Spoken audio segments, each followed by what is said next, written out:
Chapter 15. Meditation. Establishing the Observer. 15.1. When the lion runs, unsupervised, why the observer must be established. In Part 3, where the focus turns toward practice, it is worth stating plainly something many readers already sense, but may never have articulated. For most of us, the ego has been granted license to run our inner world for a very long time, often since early childhood, without supervision, training, or even awareness that such supervision is possible.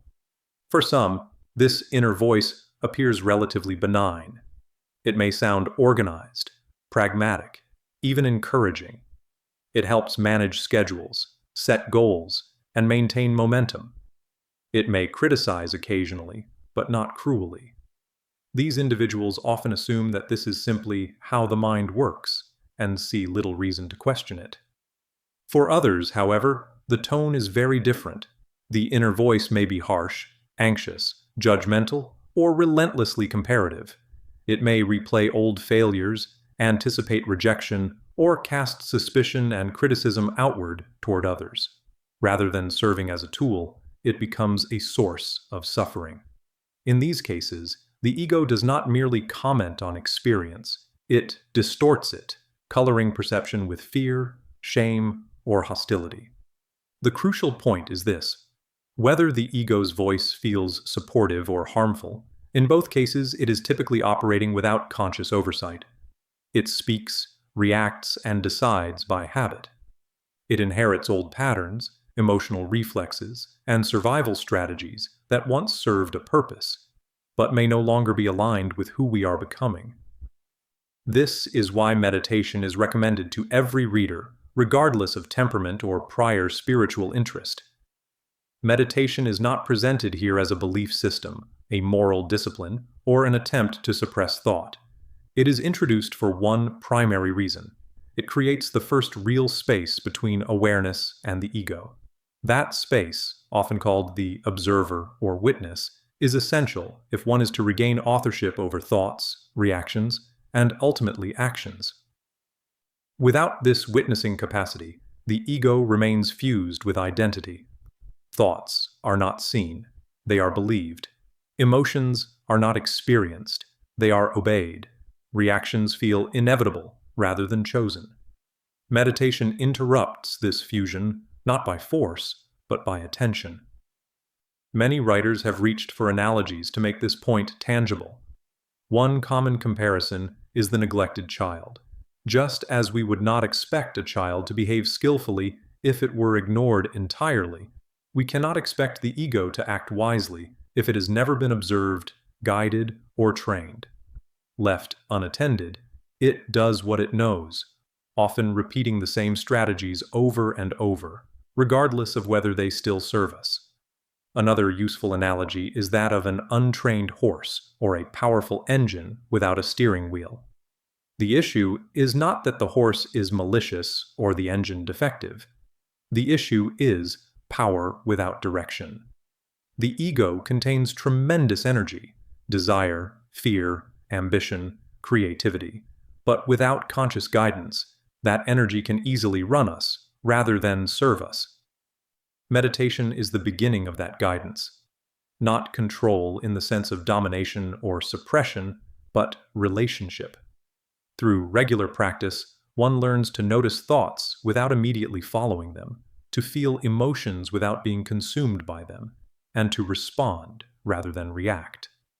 The observer does not replace the ego, it contextualizes it. From this foundation, different styles of meditation can be introduced. In this book, emphasis is placed on simplicity and effectiveness, rather than lineage, branding, or doctrinal purity. Many traditions have developed powerful methods over centuries, and they deserve respect. At the same time, it is important to acknowledge that lineage has, in some contexts, become a proxy for authority rather than a guarantee of efficacy. What matters here is not where a practice comes from, but whether it reliably cultivates clarity, stability, and self-awareness in the practitioner. The practices that follow are therefore offered as tools, not allegiances. They are means of developing the observer, strengthening attentional stability, and loosening identification with the habitual voice of the ego. Readers are encouraged to approach them experimentally, with curiosity rather than reverence, and with the understanding that the simplest practices are often the most transformative when applied consistently. Meditation, in this sense, is not an escape from life. It is training for it. It is how the incarnated self learns to step back into the driver's seat, not by silencing the mind, but by seeing it clearly for the first time. 15.2. Honoring existing practices. Before introducing any specific method, it is important to state this clearly. If you already have a meditation or contemplative practice that reliably quiets the mind and strengthens your ability to observe thoughts and emotions without being pulled into them, there is no need to change it. Use what works. The aim of this work is not to replace effective tools with new ones, but to clarify the function those tools serve and to invite their consistent application. Rather than endorsing any single system, it is more honest and more useful to recognize that a small number of simple approaches account for the majority of effective meditation practices used across cultures. These include mantra-based practices, in which attention is gently anchored to a repeated sound or phrase; visual focus practices, such as resting attention on a candle flame or another neutral object; and breath-based practices, in which awareness follows the natural rhythm of inhalation and exhalation. Though these approaches may appear different on the surface, they all work by the same basic mechanism, stabilizing attention enough for the observer to become apparent. Some readers may recognize mantra-based practices from methods such as transcendental meditation, which emphasizes effortlessness and regularity rather than concentration or belief.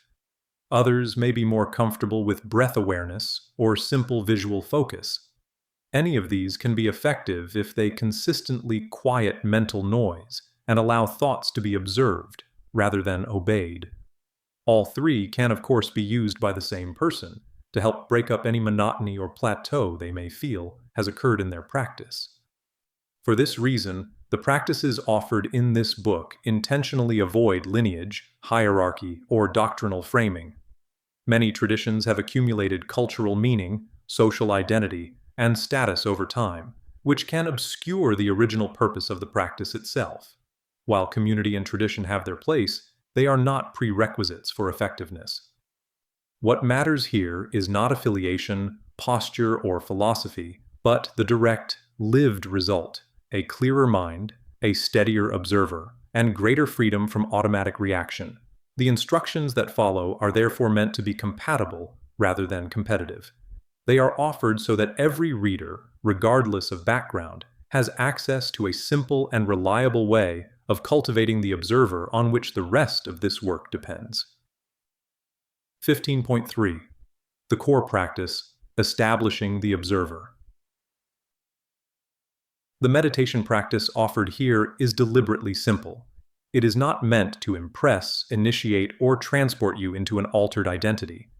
It is meant to do something far more modest and far more powerful, to help you recognize, through direct experience, that you are not your thoughts, not your emotions, and not the running commentary of the ego, but the awareness in which they appear. This practice does not aim to eliminate thought. Thought is not the enemy.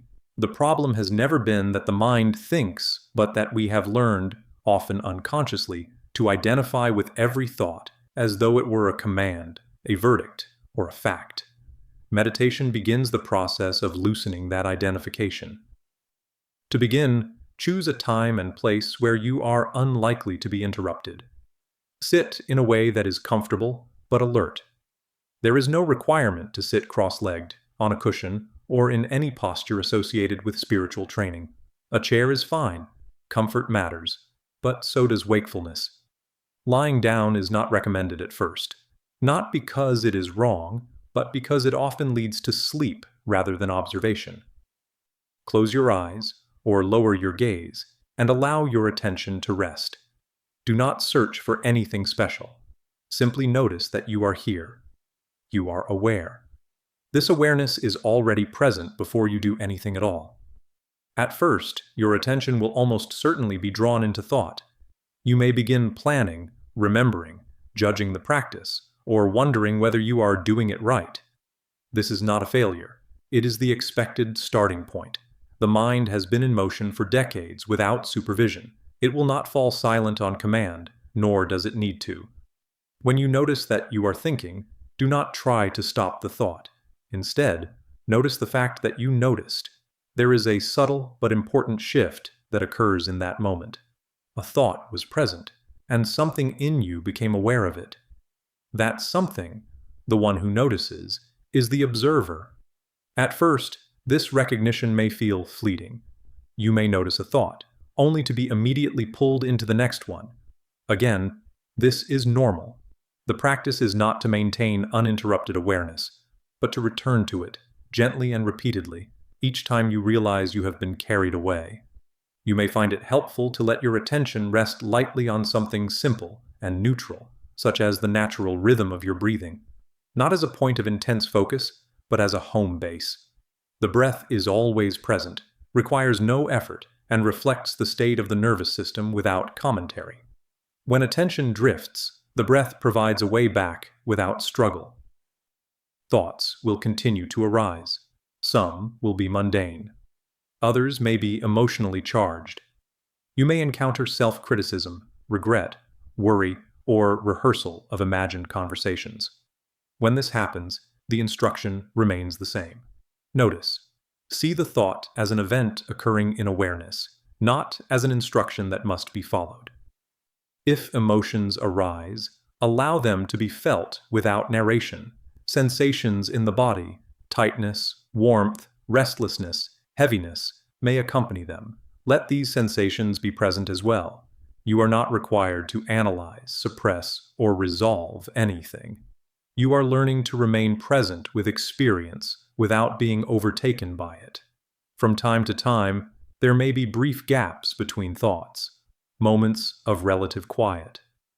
Do not cling to these moments or attempt to prolong them. Doing so simply creates another form of striving. Quiet will come and go on its own. What matters is not the absence of thought, but the growing stability of the observer. As the practice continues, you may begin to sense that thoughts arise on their own, without your deliberate intention. You do not choose the next thought, any more than you choose the next sound you hear. This realization is not meant to disturb you. On the contrary, it can be profoundly liberating. If thoughts arise unbidden, then they need not define you. This is one of the most important recognitions meditation offers. The ego's voice is not you. It is a pattern of conditioned responses, memories, predictions, and evaluations. Useful at times, harmful at others, but not the seat of awareness itself. The observer, by contrast, is not a voice. It does not comment or judge. It simply sees. As this capacity strengthens, you may notice subtle changes outside of meditation. Pauses appear where there were once automatic reactions. You may catch yourself mid-thought, mid-emotion, or mid-impulse, and realize that you have a choice. That choice is not always dramatic. Often it is quiet and almost unremarkable, but it is the beginning of agency. It is important to understand that this practice is not about achieving a particular state. Some sessions will feel calm. Others will feel restless or distracted. Progress is not measured by how peaceful you feel during meditation, but by how quickly you recognize when you have been pulled into identification, and how gently you return. 10 to 20 minutes once or twice a day is sufficient for most people. More is not necessarily better. Consistency matters far more than duration. It is better to practice briefly and regularly than to practice sporadically with intensity. Over time, the observer becomes more familiar. Less effort is required to access it. The mind continues to think, but its authority softens. The ego still speaks, but it is no longer the unquestioned narrator of reality. This is not the end of the work. It is the beginning.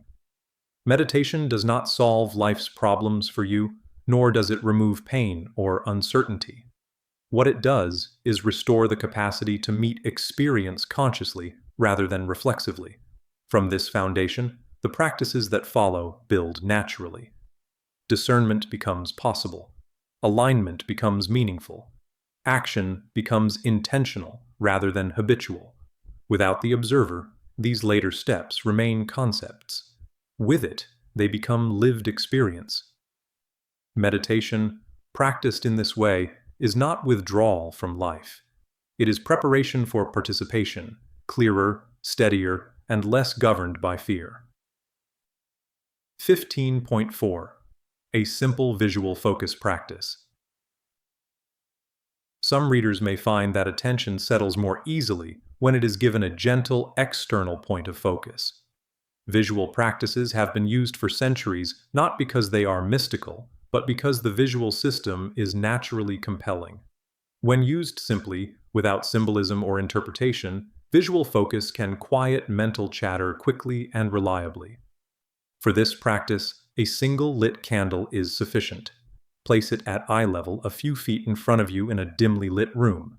Sit comfortably, as you would for the core meditation practice, with the spine upright but relaxed. Allow your gaze to rest softly on the flame. There is no need to stare intensely or strain. Let the eyes remain relaxed, blinking naturally if needed. At first, thoughts will continue to arise, just as they do in any form of meditation. Planning, judging, remembering, or commenting on the practice itself may appear. When this happens, do not try to suppress the thought. Simply return your attention to the flame. Notice its movement, its steadiness, its subtle variations in brightness and shape. Let seeing replace thinking, without effort. You may notice that attention naturally gathers around the visual field. The inner commentary often quiets, not because it has been forced to stop, but because it is no longer being fed. As with the previous practice, the moment you notice that you have drifted into thought is already a moment of awareness. Gently return to the flame. After several minutes, you may find that awareness feels more stable and less fragmented. At that point, you can either continue with eyes open or close them and allow the afterimage or residual sense of focus to remain. Whether the eyes are open or closed matters less than the quality of attention, relaxed, present, and non-reactive. This practice can be especially useful for those who find breath-focused meditation difficult, or whose minds respond better to a concrete anchor. It requires no belief, no interpretation, and no effort beyond simple seeing. Used regularly, it cultivates the same essential capacity as other forms of meditation, the recognition that attention can be guided, and that awareness is not identical with thought. As with all practices described here, the measure of effectiveness is not how calm or focused you feel in the moment, but whether the observer becomes more accessible over time. If this visual approach supports that shift for you, it is doing its job. 15.5. Companion Practice: Witnessing in Daily Life. Formal meditation establishes the observer in a protected environment. It gives you a place to learn the basic movement of stepping back from thought and emotion without immediately being pulled into them. But the purpose of that training is not to confine awareness to a cushion or a chair. Its real value is revealed when the observer begins to appear in the midst of ordinary life. This practice is therefore not a replacement for seated meditation, but its natural extension. It is practiced with eyes open while moving through the world, engaged in conversations, decisions, frustrations, and moments of pleasure. It asks only that you begin to notice, in real time, how experience unfolds, and where you still disappear into it. At first, choose neutral or low-intensity moments, walking from one room to another, washing dishes, sitting in a parked car, standing in line. These moments are ideal because they carry little emotional charge, making it easier to observe without being overwhelmed. As you move through one of these moments, gently notice what is happening inside you. Notice the body first. Sensations of weight, balance, tension, or movement. Notice the breath as it naturally occurs without changing it. Then notice thoughts as they arise. Not their content, but the simple fact that they are appearing. You may be surprised by how constant the inner commentary is. The mind narrates, evaluates, predicts, and compares, even when nothing of consequence is happening. The instruction here is the same as in formal meditation. Notice without interference. You are not required to fix, interrupt, or improve the experience. You are learning to see it. At some point, you will notice that you have become absorbed again, that attention has collapsed into thought, emotion, or habit. This recognition is not a mistake. It is the practice. Each time you realize you have been pulled in, you are already back in the observer. Simply resume noticing. As this capacity strengthens, you can begin to include slightly more charged situations. Conversations, minor disagreements, moments of impatience. Notice the body's response before words form. Notice emotional tone before justification appears. Often, you will find that the body has already shifted, tightened, leaned forward, withdrawn, before the mind has constructed a story about why. This is a critical insight. Much of what we call choice is actually reaction already underway. Witnessing brings that process into awareness early enough that another response becomes possible. You are not asked to become passive or detached. Witnessing does not mean disengagement. You still speak, act, and decide. The difference is that action arises from clarity rather than compulsion. You may still set boundaries, express disagreement, or pursue goals, but with less internal friction and less need to defend an identity. There will be moments when the observer disappears entirely, especially under strong emotional pressure. Old patterns may reassert themselves with force. This does not mean the practice has failed. It means you are encountering precisely the places where identification is strongest. These moments become instructive when they are noticed afterward, without self-reproach. Over time, a subtle shift occurs. You begin to sense experience unfolding rather than happening to you. Thoughts are recognized as movements within awareness. Emotions are felt as energies that rise and fall. Situations still matter, but they no longer define you so completely. One simple way to support this shift is to pause briefly at natural transitions throughout the day. Before answering the phone, before responding to a message, before entering a meeting or a room. In that pause, even if it lasts only a second, notice that you are aware. That awareness is the same one you touch in formal meditation. Nothing special needs to be added. Gradually, the boundary between meditation and life begins to soften. Awareness is no longer something you visit temporarily, but something you return to repeatedly. The observer becomes less of a technique and more of a familiar orientation. This is where meditation fulfills its deeper purpose, not by removing you from the world, but by allowing you to meet it with greater coherence. The ego continues to function, planning, evaluating, protecting, but it does so within a larger field of awareness that can see its movements clearly. When this practice matures, life itself becomes the training ground. Each interaction becomes an opportunity to notice where you are identified and where you are free. Each challenge becomes a mirror, not of failure or success, but of awareness itself. Together, formal meditation and in-the-world witnessing establish a continuous thread of observation. One trains it, the other applies it. Between them, the incarnated self gradually reclaims authorship, not by suppressing the ego, but by no longer being ruled by it.